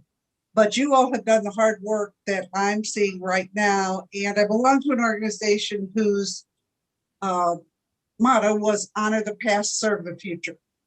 And I think that's what you have done. You very much honor the past of all the community college efforts on every campus. But there is a future, and our students are waiting for that future. So I think that that's what we're going to do, is honor what we did and what was good and serve the future students. And if we do that work, I think it's probably some of the most important work that could be done. Thank you. I just wanted to say thank you, Pam, for your leadership the last year. I will echo what Kevin said about it being unprecedented. It's been crazy. I mean, and Mary, I can't wait to really, shake your hand. I mean, it's so silly, but obviously needed. I'm looking forward, it's been a few years since I've been on the board. I think I've learned a lot, and I'm excited about the forward motion that we're in right now. I'm excited about all the different possibilities that are out there. That I'm so excited about the plans that Megan brought to us today, and looking at them in a concrete way on paper really makes it that much more exciting to be on this board. We are very hardworking. We have a lot of conversations that go on in between the meetings in between the meetings. And it's exciting. It's exciting. And I believe that despite all of our differences, what we come at this with is the solidarity of making it better for our students and making it better for our community. So I'm just really proud to be part of this board. Thanks, Pam, for everything. And Dr. Pittman, you too. Thank you so much. And Paul, I mean, wow, we're just really lucky. We've got a great crew. I mean, it's amazing. It's just awesome. So thanks. Okay. You're muted, Craig. You're muted. I'm sorry, I was muted. I just want to say a sincere thanks to Pam for a good year. A very unusual year. I mean, everybody's comments, I don't need to go over all that again, but I know that you have you've been the glue that's held us together in this weird situation. And I look forward to continuing to serve with you. Thanks for being on the board. Thank you, Craig. I look forward to working with you on the campaign. Good. Okay. Okay, now we have the election of the chair of the Board of Trustees for the next session. So do we have It would be my honor to nominate Annie Marshall, who has served as vice chair for the last year. And I would love for her to accept our nomination and become our chair for the upcoming year. Yeah. Is there a second? You don't need a second, do you? We do. I second that nomination. Okay. Well, thank you. I'm very, very honored, and I accept the charge. Okay. Now we have to vote on it. Let's vote. Okay, I think we probably do need a roll call, or no? We do not. Okay, all those in favor of having Annie Marshall as our next president of the board, say yes. Yes. Aye. Yes. Okay. Now we need our vice chair to be nominated. I would like to nominate Dr. Kevin M. Martin for vice chair. Okay. Is there a second? Second. Oh, I'm glad to second that. Okay. Okay. All those, are there any other nominations? Hearing none, let us vote for Kevin Martin as a VP. Dr. Martin, all those in favor say aye. Aye. Aye. Okay, motion passes. I do have a question, Jessica. Do we need to do the foundation one today or June? Possibly June. Okay, because I know we switched the chair and vice chair to April, but I didn't know if the foundation bylaws say June or April. I'll Okay. confirm with Joanne. Got it. Okay, and I'm ready to hear an adjournment to this meeting. Before we do that, I think for Mary's sake, maybe Mary knows this already, but we have two members of the board who work with the foundation, and they're not offices, but they are, we attend their meetings, and so one of those people is always the president. So Annie would be in that role. And then the second is whoever we vote and put into that. And then it's been our tradition to have a backup person, because it's often that one of those two can attend and a third person can attend the foundation meeting. Again, this year's been weird. They've had the same Zoom meetings that we all have had, but I'm imagining that we will get to in-person meetings, and attending and having the larger board or the board of trustees present and represented at the foundation has been very important. And many of us have been in that role, and many of us have worked on the foundation. It's a very public facing part of the college. It's helpful, very helpful. Thank you. Okay.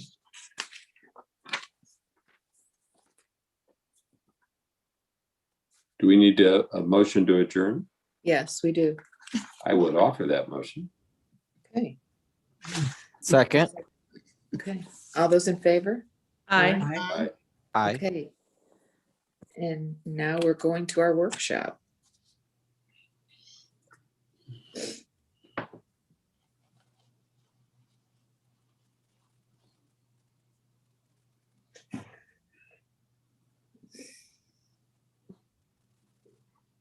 Do we have an agenda for that? I'm looking on board docs. I don't know if I see it. Yes, if I can read it if you like, Craig.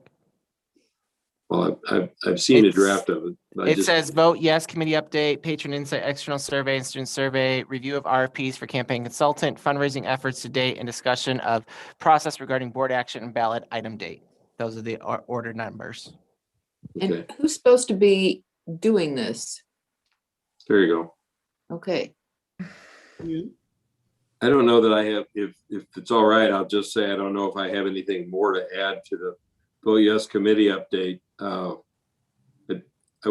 wanted to do that in the public session because I think it's important that people know about it. We're kind of ramping up there. It feels very real at this point. The one thing I didn't say is that we have the first meeting of the fundraising subcommittee, and we will, it's really a chance for us to kind of have the chair of the chair, Mark Wrighton, is going to meet at 6:30 at night with Dr. Pittman, and a couple other people will sit in on that and kind of put out a strategy to begin to think about where we're going to collect funds. The ideas shared in the executive committee recently was we could approach vendors, we can approach people like Greater St. Louis Inc., and we can just say to people, if you want to donate, here's an address and a place for you to send a check. But it probably needs to be quite a bit more sophisticated than that. And I'm trusting that Dr. Wrighton, with his background, will put some order to all of it.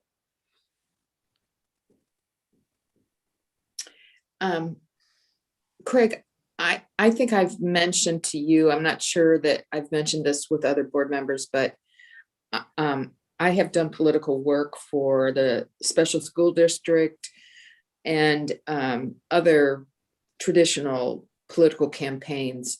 And so I shared with the committee that you volunteered to work on fundraising. So I hope that's all right. Yeah, I mean, it was really interesting at the special school district.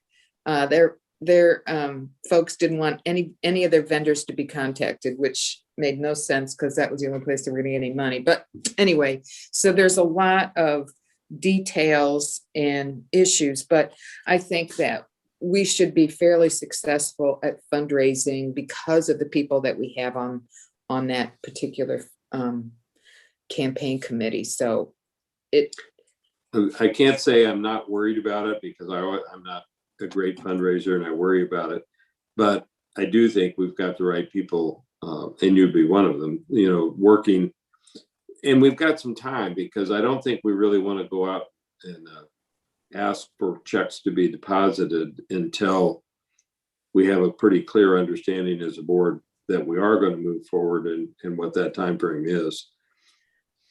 right. I mean, I spent most of my political career doing fundraising, so it's and I've trained a lot of people on how to do it. So it's a lot of basics, and it's good to have people who can make the call, which is usually the problem with Right. a district campaign. In a traditional political campaign, you make the candidate make the calls,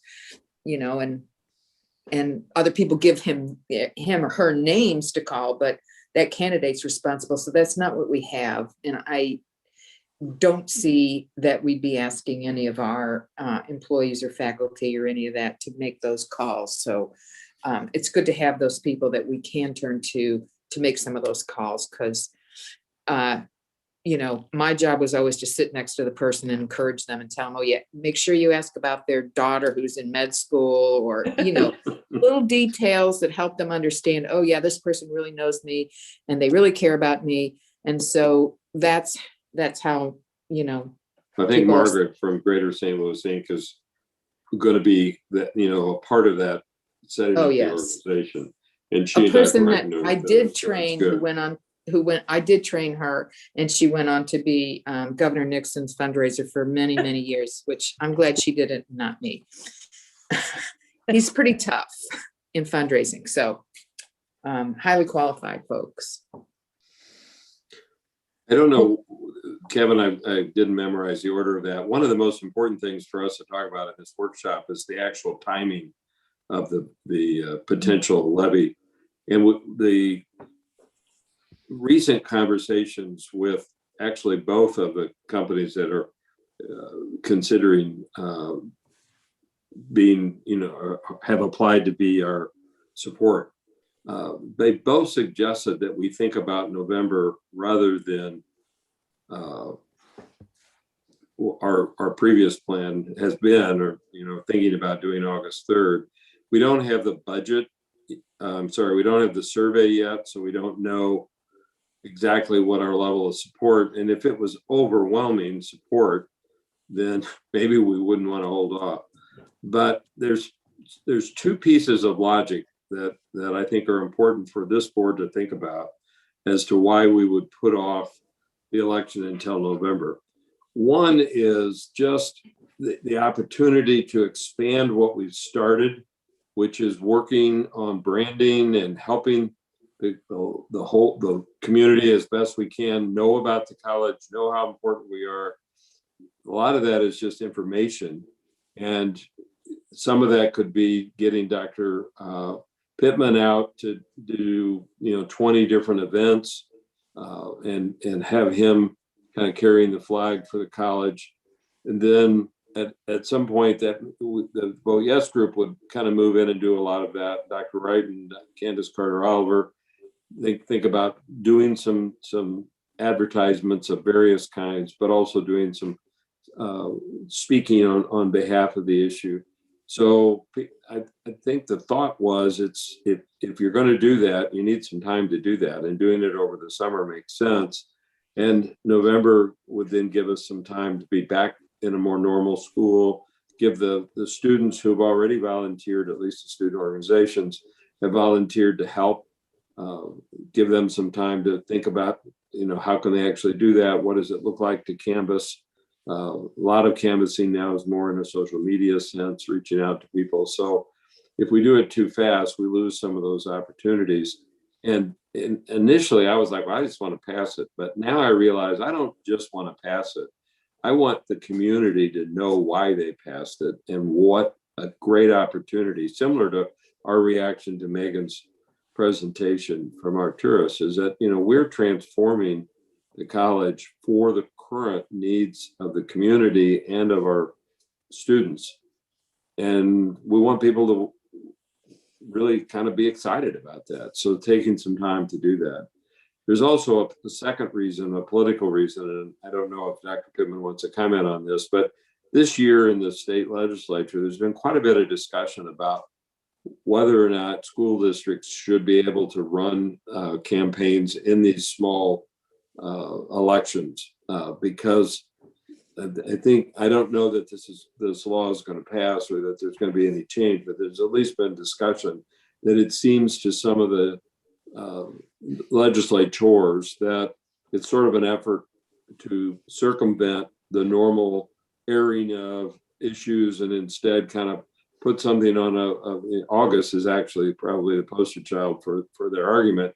An August election when people are on vacation and they're not necessarily paying attention and you get enough vote yes folks out to do it, but you don't really have a good public hearing. And I don't think, I mean, that's never been our intent. And I certainly don't think we want anyone to start a vote no campaign around the fact that we should have done this election at a better time. And November, this is a weird November. There's, as far as we know, literally nothing on it in the St. Louis region. So we might still be the only major vote that's on the ballot. Some of our advisors have said, you know, it's very likely that if you run something, other school districts might well join. So we might have some other educational things and maybe some cities, maybe some, you know, I don't know what, you know, fire districts, we don't know what else is out there, who might not normally go in November, might go on this November because it is an unusual November. So anyway, we don't have to make a decision, obviously, tonight. We do need to make a decision in May. But my advice has shifted from let's just get it done to let's take the time to do it right and make sure that we influence as many people to think about how the college is serving them as we can. Craig, and I'll just echo that I think November seems logical to me. And certainly I know as someone who just voted in this last election with 17,000 referendums and questions and amendments on the ballot, making sure that our wording is very clear, right? And so voters know what they'd be voting for and just making sure we as the body that has to approve that language, just make sure that's massaged and certainly one that people who just get to the ballot bot that day have an understanding what they're voting for, because I certainly didn't realize there were so many amendments this last election and didn't know what half of them meant. And I'm fairly educated enough to read through them and still didn't get an understanding and certainly couldn't leave my ballot and come back to it after I did some research on my cell phone. So, Right. So as a former political operative, people vote in a ratio that equals their age. And so an August election would mean you get a lot more seniors who might not appreciate why we need a community college upgrade. I'm not convinced that they would necessarily vote in favor of it, which I think you get a much broader mix of voters in a November election, even though there won't be congressional races and that sort of thing on there. It's still a much more reasonable. We need the time.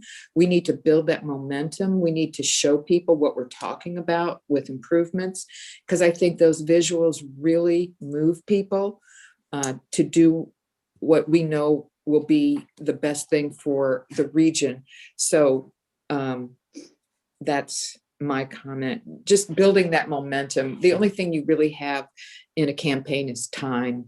And so giving ourselves more time is really, really important. So November, to my thinking, is much superior.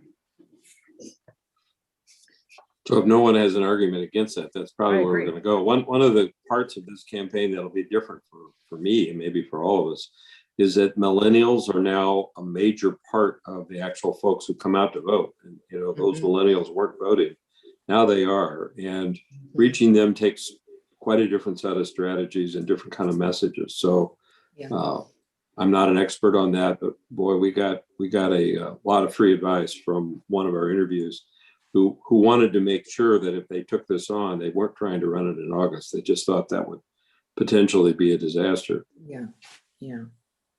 We just need the time. Yeah, I agree. I think November makes so much sense. I think a lot of people are going to try to get out of town in August. They've been vaccinated, they miss their kids. Right. I think that, I hope I get to see Dylan. I haven't seen him since July, but anyway, I'm hoping that, I can take some time. So I think November,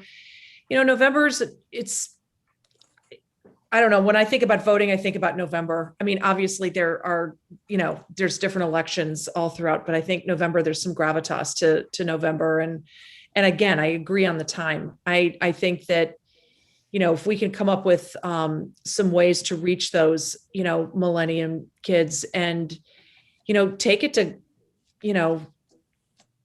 I'm not exactly sure, but I know some people. I mean, I'm excited about talking about it with people, is how excited I am about it. So I think it's going to be great. I can't wait to see how this is going to look, what the logo is going to be, the vote yes. And, I think we all should have t-shirts and yard signs and, all sorts of stuff. I mean, I think it's, like, what's vote yes? Oh, vote yes. Are you kidding? Let me tell you about vote yes, and I love vote yes. I think that is so great. That's a great tagline. That's perfect. So I'm excited. Can't wait to help. I think November is a great time to have the election and vote yes. That's what Tashira Jones had all up and down the city sidewalks in St. Louis City. Vote yes. And every now and then you see her sign. But the main thing that you got the idea, vote yes for Tashira. So vote yes for us.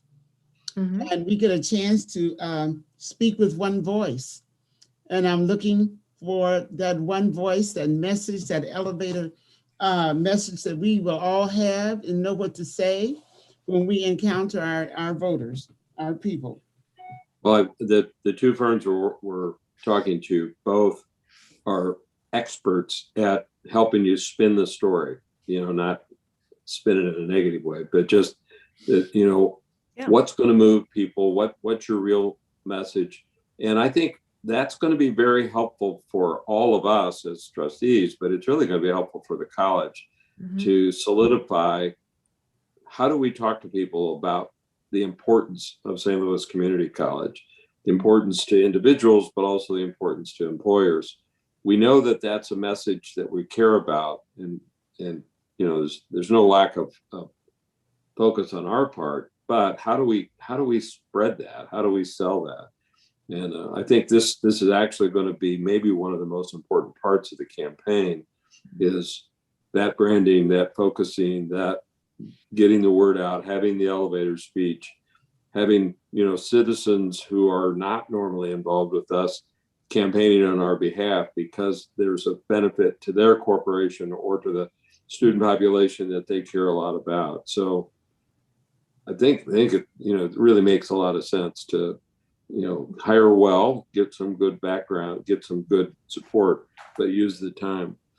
I was looking at the list there to see, and anybody can ask any other questions, but we don't have the results from the survey. They have given about 400 or collected 450 of 600 surveys. So we're getting close. I think we'll certainly have the survey results in May.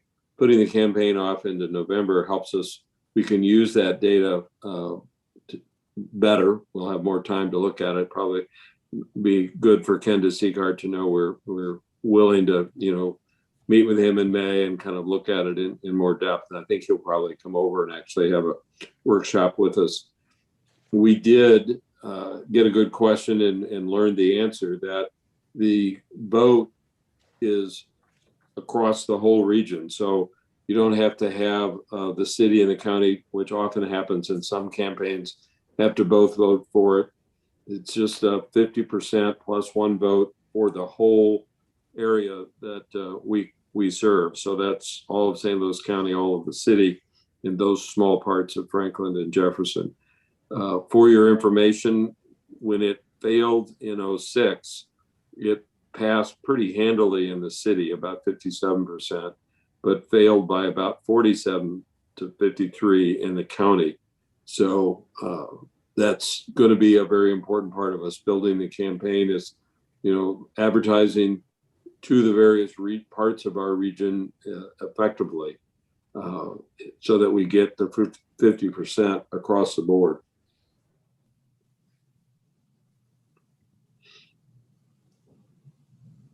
Okay, do we have more comments, or are we ready to possibly adjourn this workshop as well?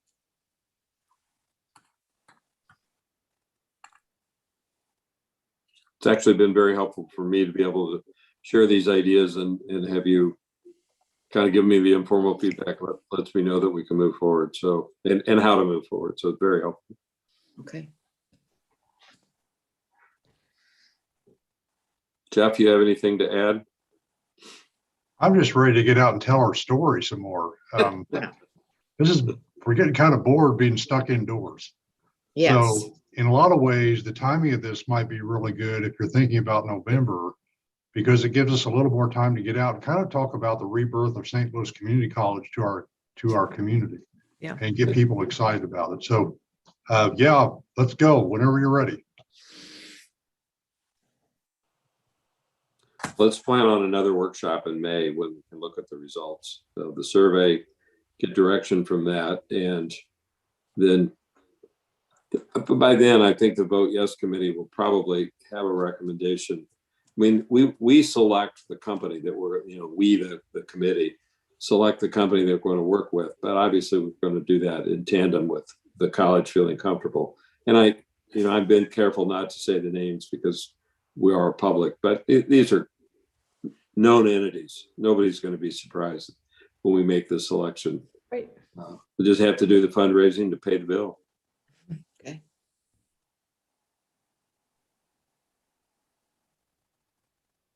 I'm good to finish. Okay. All right. Can we entertain a motion to adjourn? So moved. Second. Okay. Those in favor? Aye. Aye. Aye. Aye. Okay.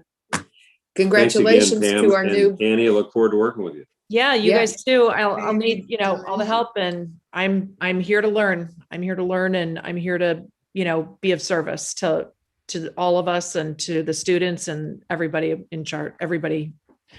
So Have a good night, everyone. thank you all. Bless Thank you very all. much. Take care. Good night. Good night. Good night, Bye everybody. all. Leave me.